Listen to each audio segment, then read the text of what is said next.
This video is very much about the design process, and I want you to see the way I put things together. Well, first of all, as I've said previously, make sure all of your components, everything you're working with, are within sight and placed around your working area. Well, of course, I've taken all of our original designs, those logos we did in our first lessons, and I've got them ready here. So I'll place them on and they blend very nicely with these colours we've chosen. Now this text, I'll make it white in colour so we can see, but the customer has asked that these things be placed on the banner. So I'm just placing them on the banner to start somewhere. I think it's very important that we always work, and I've said this to you before, only with two typefaces, and really we already have those two. The Hairache hair stuff utilizes Arial Round, and of course Ruark LET is what we used for the lettering. So Extraordinary Hair, I'll make that rounded, Arial Round, and Hairache and the names of their different hair dyes, I'll make that Ruark LET. Alright, well that's my point of starting. So what can we do? Well, I'm going to stretch the word Extraordinary Hair out all the way across there like that. And let's make that transparent in colour. So we'll come over here and transparent. It's not really a colour, is it? But however, we're making it transparent. Now that's not too bad, but if we change the operation to add, you can see how it allows the colours behind to come through. Lower the transparency, or I should say increase the transparency, and that looks quite nice. We might just sit that there like that for the moment and see where we arrive. Now I'm going to zoom in on the text Hairache that we've got here. Now this is a very easy thing to do that I'm going to do here, and really worthwhile applying to some of your designs. Select the shape tool, and when you have text selected, each character will have a node. Well, that means you can move each character around, and so we're going to just simply mess this up a little bit, because I kind of have the feeling that that's the way this hair company should look, everything being just that little bit messed up. Pop that up there. Now I can change the point size as well. Simply select that character and come up here and we'll type in, say, 60 points. That's better. Hair, do the same. Type in 60. Alright, so that looks a little bit more all over the place, doesn't it? And I think I prefer that particular look. Okay, well, Control C, copy to the clipboard, and I think I'll shrink that down a little.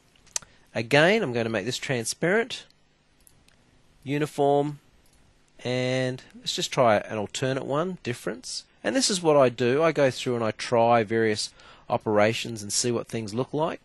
And I don't mind that. In fact, you know what? Let's go to add, subtract. What if we change the color? That's interesting. I like that because when I paste back down the original text, that's better. It sort of looks like a distant shadow to some degree, doesn't it? Let's make it a little bit smaller. It's not meant to be a shadow. It's kind of that techie kind of shadow design. Alright, F4 zoom back out. That's looking good. Let's do something creative with this text over here. So I'll zoom in, and I know exactly what I'm going to do. Increase the size a little. Alright, Control C, copy to the clipboard, and then I'm going to make this an orange color. Okay, straight up to bitmaps, convert to bitmap, 300 dpi. It's very important we have a transparent background and anti-aliasing. Click OK. And bitmaps, down to blur and motion blur. We've used this before. Make sure the arrow is pointing in that horizontal direction. Click OK. Now watch this. Control V, paste the white text down on top. Isn't that a cool looking look? I like that.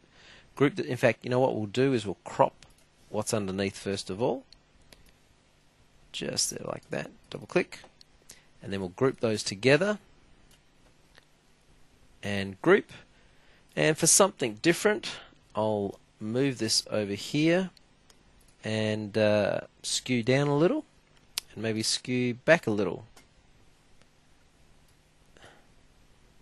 Yeah, that looks good. Okay, F4, zoom back out.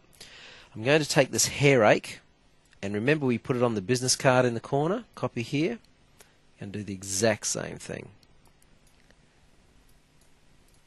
And rotate, place that in the corner there like that, and again transparent,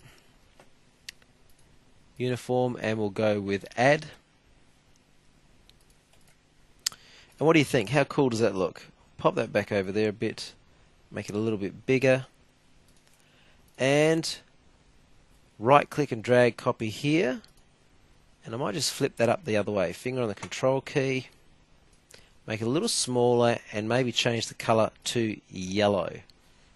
And I'm starting to think that looks great. I'm wondering whether the HAH could be slightly different in color. So I'll select, finger on control, and I'll select that H and maybe make it a brighter orange. Finger on control, and we might make that white in color. What do you think of that? The other thing we could do, if I ungroup, is go up to Effect, and we could clear the bevel effect we applied, and in fact I do actually think I prefer that. It sort of makes it that little bit bolder. The extraordinary hair, that looks great. Look, I'm very happy with that. I would possibly play with this a little bit more over time, but as a basic design and a great place of ending, I think that's where I'll leave it. So in our next video we're going to convert this to a bitmap, and you'll notice a lot of the color will be lost, and we'll try to compensate with some color correction.